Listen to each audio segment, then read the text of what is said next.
Dan harta ini ada 3. Ini buat bapak-bapak nih yang nyari duit dari pagi sampai ke malam. Ya. Bapak-bapak nih yang ngumpuli harta terus nih. Ya, dengari Pak. Harta ini 1, dia bisa bersifat wasiat. Yang kedua, dia bisa bersifat hibah. Dan yang ketiga, dia bisa bersifat waris. Ini berhubungan dengan bab harta. Bismillahirrahmanirrahim. Assalamualaikum warahmatullahi wabarakatuh. Allahumma salli wa sallim wa barik ala sayyidina Muhammad wa ala alihi walhamdulillahi rabbil alamin. Rabbi a'udzu bika min hamazati syayatin wa a'udzu bika rabbi yahduruna ma ba'du. Rabbi israh li sadri wa yassir li amri wa hlul 'uqdatam min lisani yafqahu qawli. Rabbi zidna ilman, Rabbi zidna ilman, Rabbi zidna ilman. Sadaqallahul azim. Al-mukarram al-muhtaramun yang sama-sama kami hormati, para orang tua, guru-guru, para pemuka agama, pemuka masyarakat, para alim, para ulama, para kiai, para habaib, para satizah, para guru-guru mulia yang hadir, dan insyaallah tanpa sedikit pun mengurangi rasa takzim dan hormat kami. Namanya tidak bisa kami sebutkan satu persatu, namun teriring doa mudah-mudahan semua orang-orang tua kita disehatkan oleh Allah Subhanahu wa taala, umurnya dipanjangkan oleh Allah, dan mudah-mudahan rezekinya diluaskan oleh Allah Subhanahu wa taala. Yang saya hormati Ketua Takmir Masjid An-Nur beserta segenap seluruh pengurus dan jajaran, mudah-mudahan semuanya dirahmati oleh Allah Subhanahu wa taala. Kawan-kawan dari Bikar Maghriban yang alhamdulillah malam hari ini kita sampai di roadshow yang ke-27 di Masjid An-Nur atas izin Allah Subhanahu wa taala. Bapak-bapak, ibu-ibu, para jamaah salat maghrib dan isya yang insyaallah semuanya dimuliakan oleh Allah Subhanahu wa taala.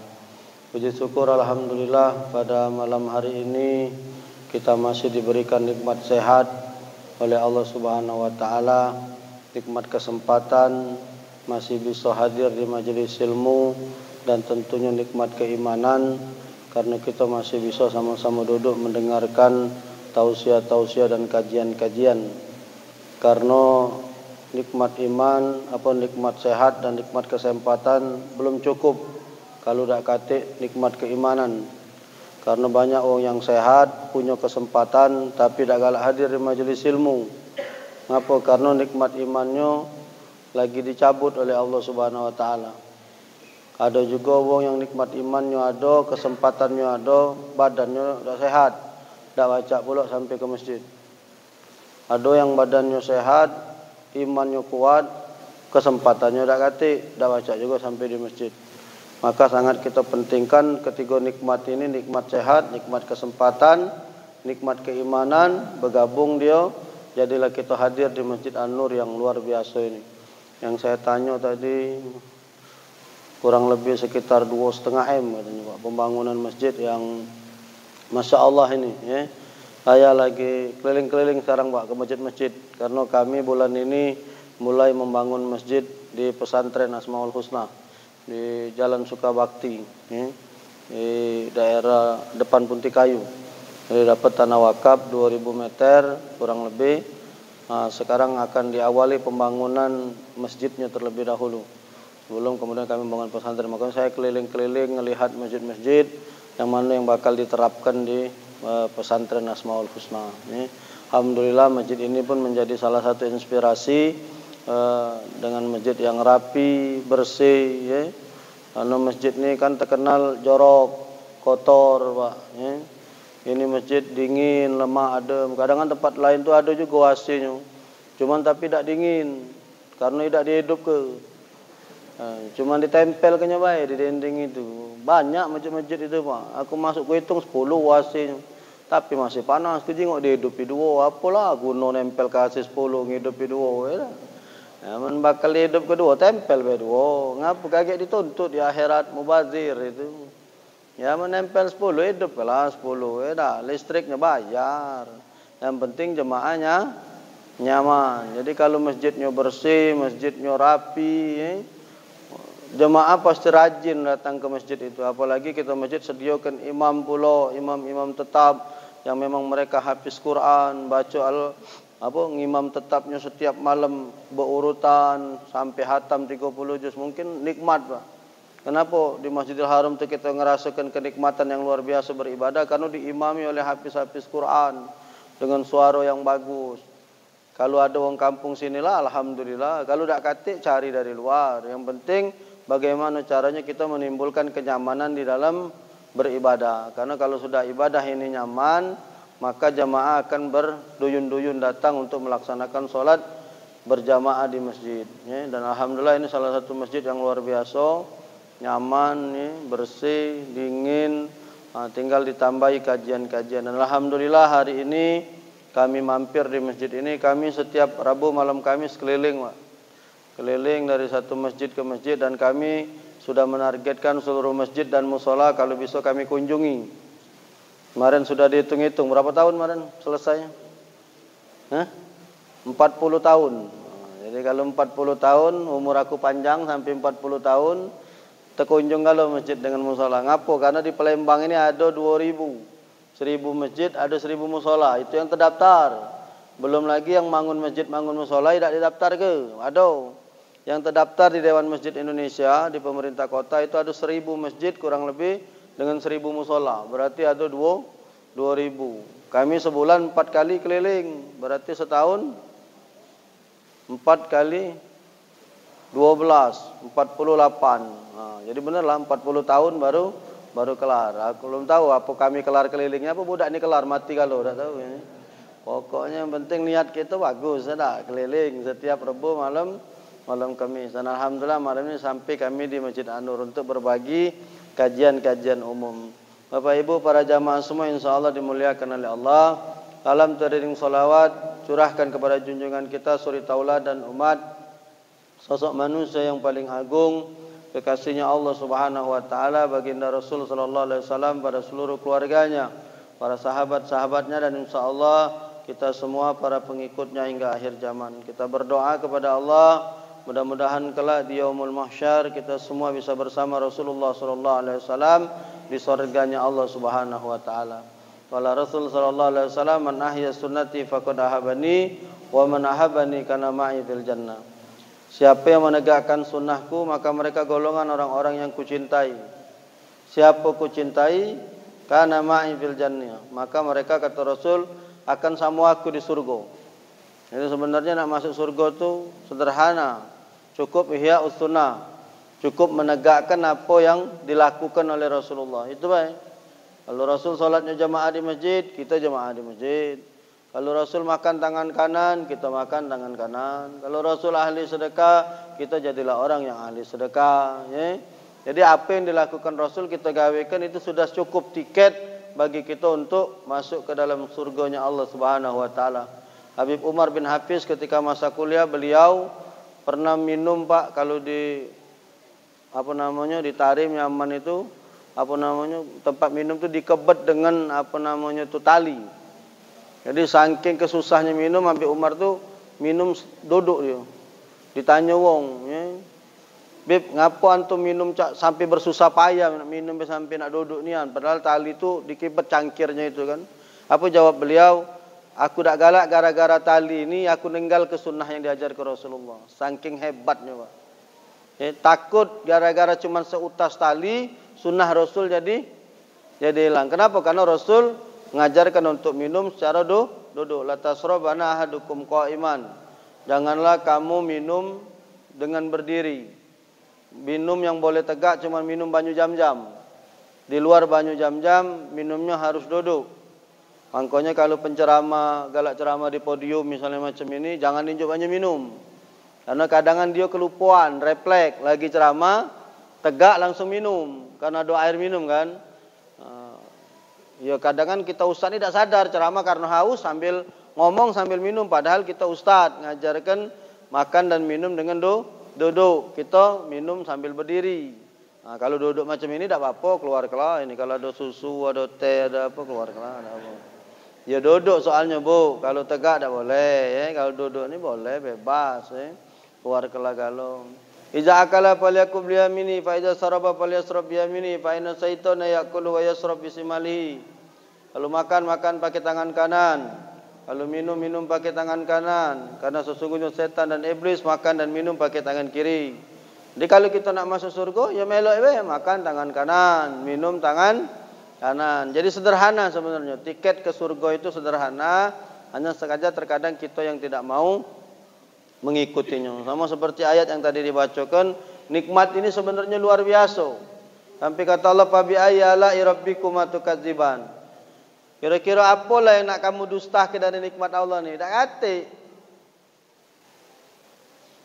Ngirup udara oksigen ini 24 jam bebas, tidak bayar. Dinjuk nikmat sehat ini, cuman kita ni nyingok yang tak kata di diri kita, susah. Misalnya badan lah sehat. Ya kan, yang dijingok apa? Buntunya. Ya Ustaz, buntu aku ni duit. Jangan jingok buntunya, kita walaupun buntu sehat. Kawan sebelah buntu stroke. Ya kan masih beruntung kita, Ibu. Kita buntu tapi sehat. Kawan sebelah dia buntu stroke. Uji yang buntu stroke masih bersyukur pula. Ngapa? Aku buntu stroke Ustaz. Utang kata kawan sebelah sudah buntu stroke, utangnya banyak pula. Nah, jadi kalau kita nyingoknya macam itu terus, akhirnya kita timbul rasa syukur. Tapi kalau kita nyingoknya ke pojok terus, ya akhirnya kita ngeluh hidup ini. Makanya biar hidup tak ngeluh. Kalau untuk urusan dunia, banyak-banyak nunduk ke bawah. Kalau untuk urusan akhirat, nyungaknya ke pojok. Kita ni dibalik, urusan dunia nyungaknya ke pojok, urusan akhirat nyungaknya ke bawah. Kau ni madai solat cuman 2 kali subuh dengan maghrib baik. Jawabnya pula, masih mending aku subuh dengan maghrib. Kawan sebelah cuman maghrib baik. Itu tak boleh. Kalau urusan akhirat nyingoknya ke pojok. Kita cuma 2 kali solat subuh dengan maghrib. Itu sebelah rumah sakit, buntu, stroke. Solat 5 waktu. Jadi kita naik. Jangan dibalik. Maka untuk urusan akhirat jingoklah ke pojok. Jingok orang yang ibadahnya lebih hebat dari kita. Sehingga kemudian kita gigih dalam beribadah. Bapak Ibu yang dimuliakan oleh Allah. Qala Allah Ta'ala fi kitabihil karim wa anfiqu mimma razaqnakum min qabli ayati ahadakumul maut wa yaqula rabbi laula akhartani ila ajalin qarib fa asaddaqa wa akum minas salihin. Ini ayat yang sering saya sampaikan kalau saya ceramah kematian, Pak. Ada 3 nasihat yang disampaikan oleh Allah di situ dalam surat Al-Munafiqun. Apa itu bunyi ayatnya? Ya ayyuhalladzina amanu la tulhikum amwalukum wala auladukum an zikrillah. Wa may yaf'al dzalika fa ulaika humul khasirun. Wa anfiqu mimma razaqnakum min qabli ayati ahadakumul maut fa yaqula rabbi laula akhartani ila ajalin qarib fa asaddaqa wa akum minas sholihin. Wa anfiqu mimma razaqnakum min qabli ayati ahadakumul maut. Kita ni disindir oleh Allah. Kita ni jadi wong jangan ketawasa kata Allah. Jangan sampai kaget giliran ajal sudah nak dicabut baru ngomong Rabbi, ya Tuhanku, laula akhartani la ajalin qarib, tunda ya Allah aku ni. Jangan dulu dicabut. Ya Allah ngapo kalau ditunda? Fa saddaqa, aku akan sedekah ya Allah. Wa aku minal salihin, dan aku akan menjadi orang-orang yang saleh. Ini menjadi tema atau kajian yang bisa kita bahas pada malam hari ini. Kenapa? Karena kita ni banyak terlalu cinta dengan harta. Terlalu cinta dengan harta sehingga kemudian kita sering hitung-hitungan dengan Allah tanpa sadar. Padahal Allah memberikan kepada kita harta itu tak kata hitung-hitungan. Tapi giliran kita akan mempersembahkannya dengan Allah, kita mulai berhitung. Apa salah satunya? Contohnya seperti masjid ini tadi saya tanya. Separuh masjid ini dapat dari wakaf, separuhnya beli. Dibangun total dana 2,5 M. Ini Masya Allah.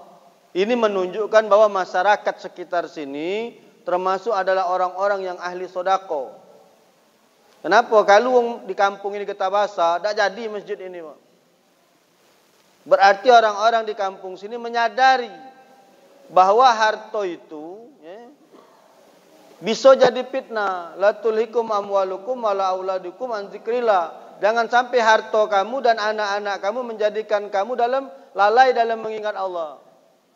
Kalau itu sampai terlaku, fa ulaika humul khasirun. Kalau sampai karena harta dengan anak tadi menyebabkan kamu lalai dalam mengingat Allah, faulaika humul khasirun. Berarti kamu tergolong wong yang rugi, kata Allah. Maka bab sampai di sini, bab harta ini jangan sekali-kali kita diperdayakan. Karena harta ni dua pak ditanya. Dari mana bolehnya, kemana belanjanya.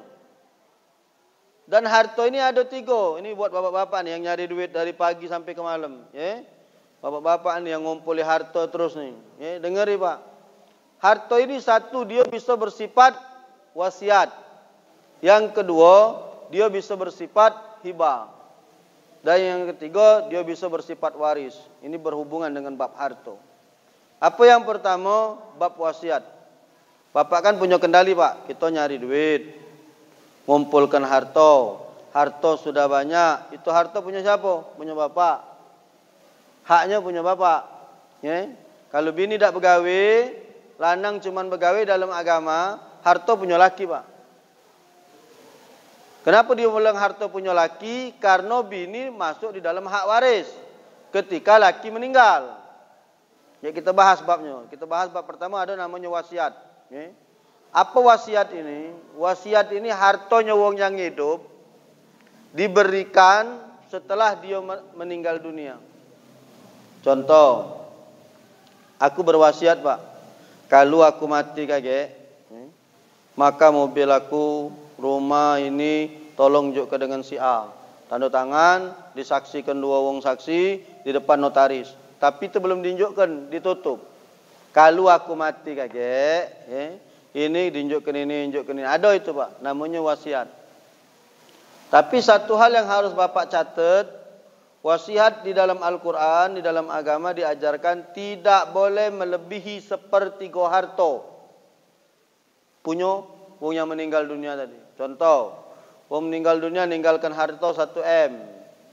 Begitu ditotal dari wasiatnya, 500 juta, separuh berarti pak. Maka ahli waris, istri dan anak-anak boleh menggugat pak, menggugurkan wasiat ini. Karena syarat dan ketentuan berlaku, wasiat tidak boleh melebihi 1/3 harta dari wong yang punyanya tadi, yang meninggal tadi. Maka sampai di bab sini sadarlah kita, ketika kita akan membuat wasiat, memberikan harta kita kepada orang yang pengen kita berikan, maka ada batasan pak, 1/3. Yang kedua, ada namanya bab waris. Apa bab waris itu? Waris itu adalah harta yang diwariskan atau diberikan setelah yang punyanya meninggal. Kalau bab wasiat tadi, yang punya masih pacak ngatur. Ya, nak unjukkan dengan si A, nak unjukkan dengan si B, yang penting tidak melebihi 1/3. Tapi kalau sudah waris, yang mati dah acak melok-melok lagi. Yalah mati, mana melok-melok lagi, dah baca, tak? Begitu yang punya harta meninggal dunia, maka ahli waris dalam hal ini istri dan anak-anak, ya, mulai kemudian menghitung harta yang ditinggalkan si Fulan bin Fulan tadi. Nah, ini agak banyak sedikit kekeliruan kita pak, terutama di Palembang ini. Ngapo? Ana banyak nemukan wong, lakinya mati, hartanya tidak dibagi ke pak.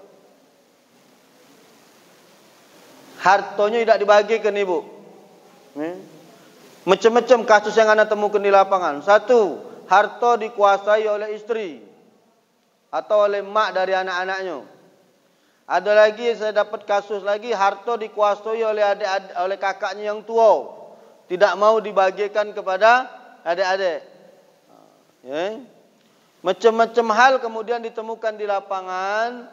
Maka siapa yang menjadi pelakunya, siap-siaplah dia menerima dosanya.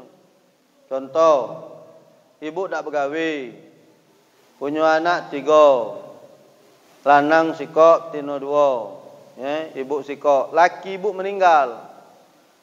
Maka setelah laki meninggal bu, hitunglah seluruh kewajiban yang harus dibayarkan. Kalau laki punya utang, ambil dari harta peninggalannya, bayarkan seluruh utangnya, tunaikan seluruh janjinya. Sudah selesai, kumpulkan anak-anak, panggil anak-anak. Nah, papa kamu sudah meninggal dunia, berarti harta yang ditinggalkan ini menjadi warisan yang dia tinggalkan. Panggil pak, bu, wong ahli agama, minta hitung.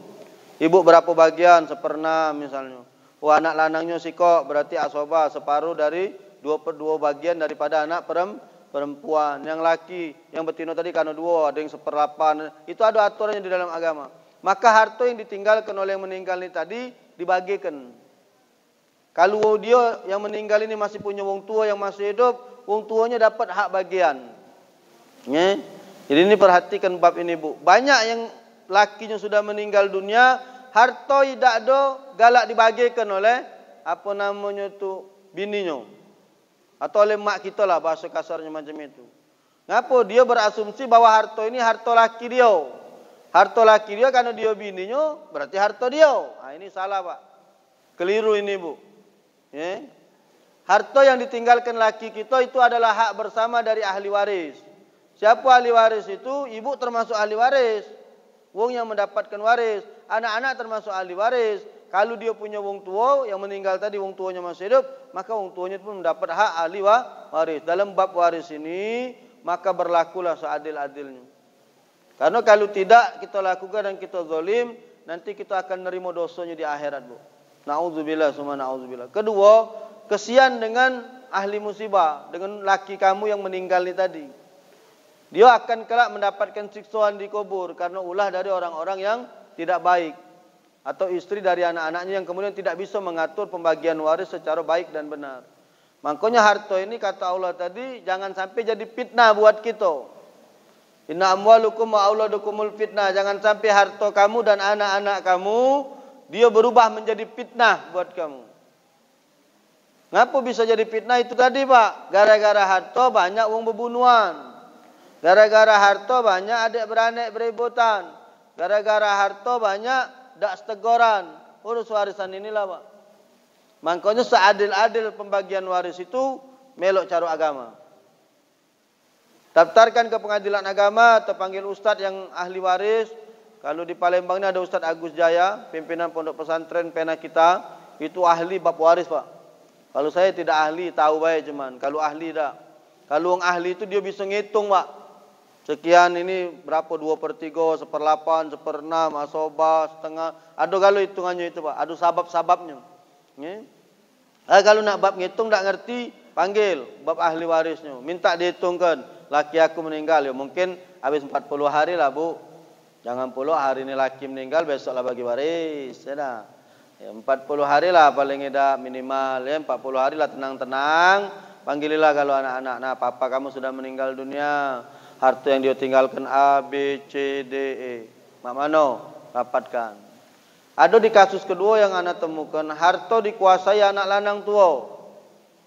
Mentang-mentang dia berduit. Lalu dia menahan harta waris untuk tidak dibagikan. Ini zalim, Pak. Berdosa. Iya kita berduit. Adik-adik kita buntu. Kita berduit. Adik-adik kita tak punya duit. Padahal dia sudah berhak menerima warisan tadi. Kita tahan hanya karena kita berduit. Dosa kita, zalim. Menzalimi adik kita. Maka bab waris itu yang benar dibagi dulu. Setelah dibagi, si A misalnya nak jual itu serah dia. Dia banyak duit. Yang si B ini karena dia buntu, dijualnya. Urusanlah. Itu sudah menjadi hak dan bagian dia. Makanya ribet, Bu, Pak, ninggal ke harta ini. Karena ninggalkan harta ni ribet, ambil bagian yang ketiga baik. Apa namanya? Hibah. Kalau hibah ini tidak ada batasan. Terserah dengan yang punya harta. Ngapa? Karena dia diberi ke dia lagi hidup. Cak aku nak mobil aku nak tunjukkan siapa? Serah aku. Aku masih hidup. Mobil aku yang belinya. Suratnya ada sama aku. Nak tunjukkan siapa? Kata urusan. Itu namanya hibah. Makanya di majelis Asmaul Husna, Pak, karena kami itu ibu banyak yang tua-tua, Pak. Ibu-ibu di majelis sana itu banyak yang sudah tua-tua, kan. Bapak-bapak juga banyak yang sudah pensiun-pensiun. Anak ceramah, Pak, anak omongi. Bapak mumpung masih sehat, ibu mumpung masih sehat. Kalau punya harta, sedekah-sedekah kelah, Pak. Hibah kelah, wakaf kelah ini nah. Terbaik nak kamu yang wakaf ke tanah ini, Pak. Mungkin uangnya sudah meninggal dunia, mungkin. Masih ada uangnya. Ada tak di masjid ni? Katik. Nah, yang wakaf ke tanah ini, katik uangnya di sini. Kamu pakai duduk berjekir di sini, dipakai majlis di sini, sepanjang ini dia boleh pahalanya. Sejadah ini kemarin sedekah wong. Dibeli sambil lewat duit sedekah kan? Yang sedekah belum tentu ada di masjid ini sekarang. Tapi sejadahnya kita dudui. Masya Allah. Sepanjang itulah dia dapat pahalanya. Itu orang-orang yang cerdas, Pak. Itu orang-orang yang cerdas, Ibu. Dia sudah hibahkan hartanya di masa dia masih hidup. Apalagi maaf, bapak sudah pensiun, ibu sudah pensiun, umur masih panjang. Anaklah jadi galau. Sudah, Pak. Selesai. Ya budaklah jadi galau. Lah mapan galau. Punya rumah dewek, punya mobil dewek, punya kehidupan dewek. Bapak lah tua, umur masih panjang. Mobil ada, rumah ada, kebun ada. Berhentilah, Pak. Tak ngebon ini sudahlah. Lah tua kita judul lagi lah jelas. Pensiun. Kalau pensiun tu tempatnya bukan di kebun, di masjid. Duduk, zikir, pengajian. Namalah pensiun, Pak. Jadilah 60 tahun, 58 tahun umur kita begawe, ya tak? Pensiun kan 58 kalau PNS, ya tak? Begawe terus kita. Sudah seseh kelah waktu. Bapak pensiun umur 60 misalnya. Umur 60 pensiun, kurang lebih 60, Pak, umur pensiun. Kalau Pak bertahan 10 tahun lagi, 70, jarang, Pak. Nah, sekarang budak-budak muda bela banyak mati sekarang ni, belum pensiun, laju duluan. Ada Bu, kira-kira Bu? Pensiun umur 60. Kalau bertahan 10 tahun lagi masih bagus. Madai 10 tahun ini masih nak dipakai ngurusi dunia. Kalau berhentilah kalau ya. Judulnya lagi-lah jelas pensiun. Berarti disuruh istirahat. Ini kadang-kadang pensiun tapi giat nian, masih nak ngolah kebon lah, masih nak bisnis inilah, masih nak bisnis itulah. Padahal duit pensiun ada. Untuk apa lagi? Harta banyak. Dunia ini dikejar memang macam itulah. Tambah dikejar, tambah manis. Tambah dikejar, tambah kurang. Kamu cak minum banyu ni lah, Pak. Nah, kurangan terus. Kamu haus, nah, minumlah banyu es. Tambah dahaga. Tambah diminum, tambah dahaga. Ya? Coba kalau minum banyu hangat kuku macam ini. Langsung lego rasanya. Coba tes dulu, aku ni haus. Coba dulu tes. Kalau banyak panas tadi ni, dia langsung. Wah, mana? Ya, harta ini tambah kita kejar, tambah kurang, Pak. Tambah dikejar, tambah kurang. Maka lagi hidup, dinjuk oleh Allah kesempatan kita untuk bersedekah atau menghibahkan harta kita, hibahkanlah. Itu yang salah satunya saya ceritakan, Pak. Saya 2 tahun ini, Pak, dapat 2 tanah wakaf, apa namanya, serempaan, Pak. Satu di Segayam, Kabupaten Muara Enim. Satunya di Sukabakti ini, Pak. Sukabakti yang sudah jelas saya urus surat wakafnya.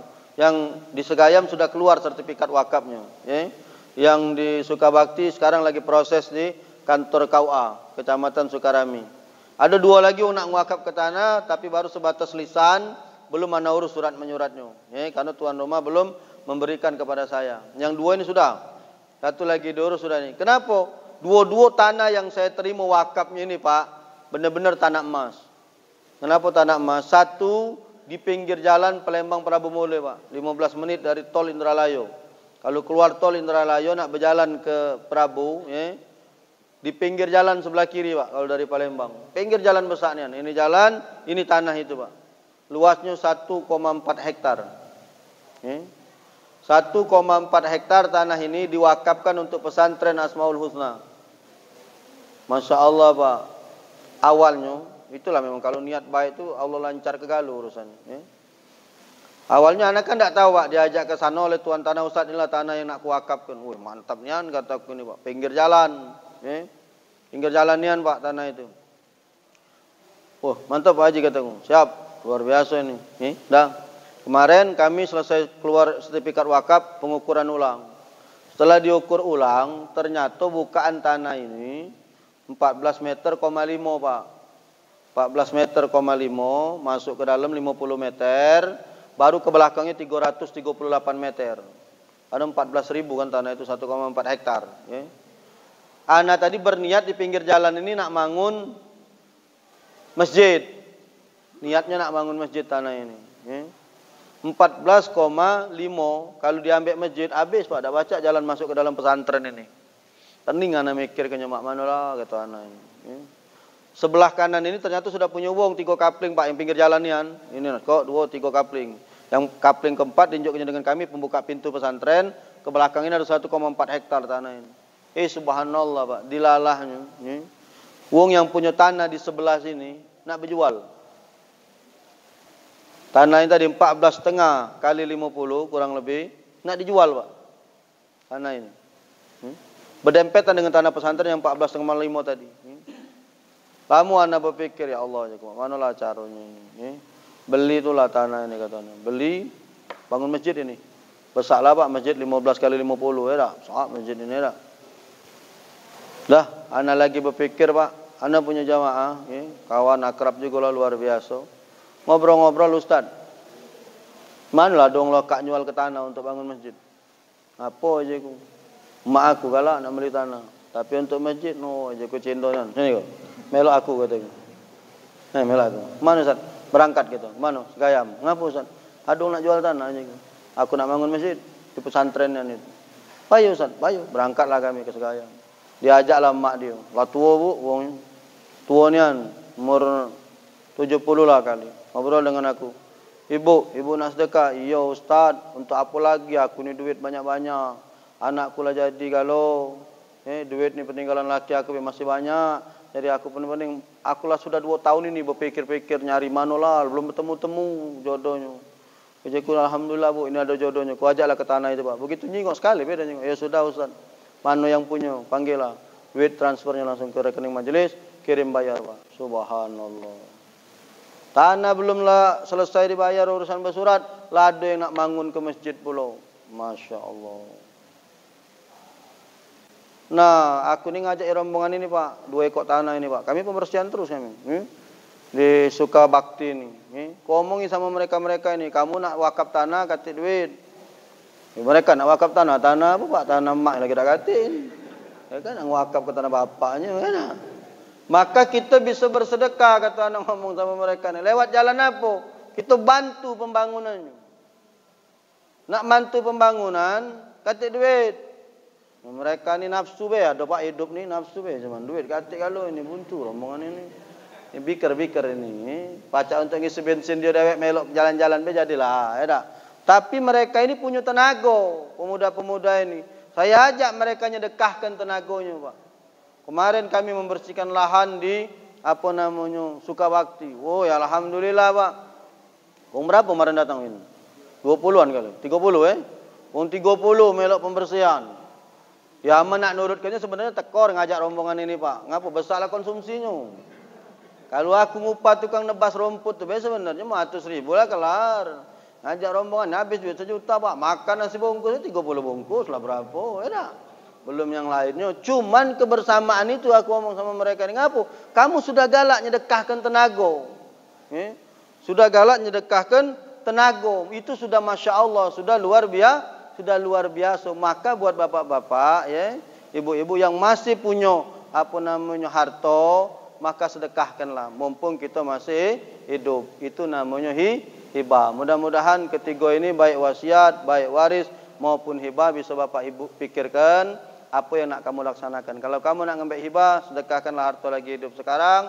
Kalau kamu nak ngambil waris, tunggu kamu mati kakek. Kalau kamu nak ngambil wasiat, tidak bisa melebihi 1/3 dari harta yang kamu miliki. Terima kasih atas segala perhatian. Mohon maaf atas segala kekurangan. Azan Isya sudah berkumandang. Follow terus Instagram saya untuk bisa mengikuti siaran live Baker Maghriban dan mengetahui jadwal Baker Maghriban untuk malam Kamis yang akan datang. Terima kasih atas segala perhatian. Mohon maaf atas segala kekurangan. Walaupun minkum. Wassalamualaikum warahmatullahi wabarakatuh.